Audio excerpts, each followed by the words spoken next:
రావడం నిజంగా మీకు పురస్కారం ఇవ్వడం మా తెలుగు వన్కి గర్వకారణం. అలాగే Telangana media academy chairman K Srinivasa Reddy గారిని వారి స్పందన తెలియజేయవలసిందిగా ఆహ్వానిస్తున్నాం. వేదిక మీద ఉన్న పెద్దలందరికీ, ఇంకా ఓపికగా కూర్చున్న మీ అందరికీ వందనాలు. ఒక ప్రేరణ, తెలుగు అనే పదమే ఒక ప్రేరణ. తెలుగు వన్ అనేది అందరికీ ప్రేరణగా ఉంది. ఈ 25 సంవత్సరాల్లో సాంకేతిక పరిజ్ఞానాన్ని సంపూర్తిగా వినియోగించుకున్నటువంటి సంస్థల్లో తెలుగు వన్ ముందుందని చెప్పి భావిస్తున్నాను. ఈ 25 సంవత్సరాల్లో పరిపూర్ణత కూడా సాధించుకుంది తెలుగు వన్.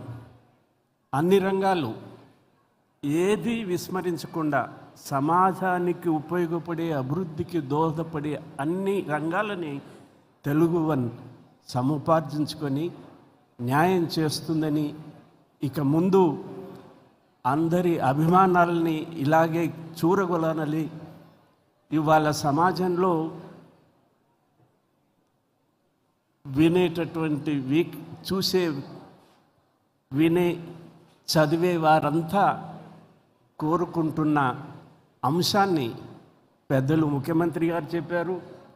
అలాగే మన మాజీ ప్రధాన న్యాయమూర్తి గారు చెప్పారు.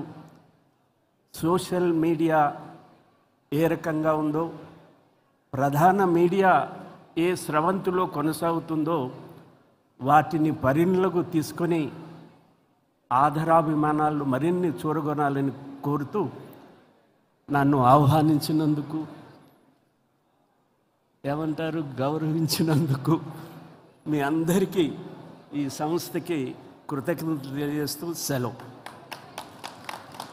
అలాగే మా సత్కారాన్ని స్వీకరించినందుకు కూడా ధన్యవాదాలు.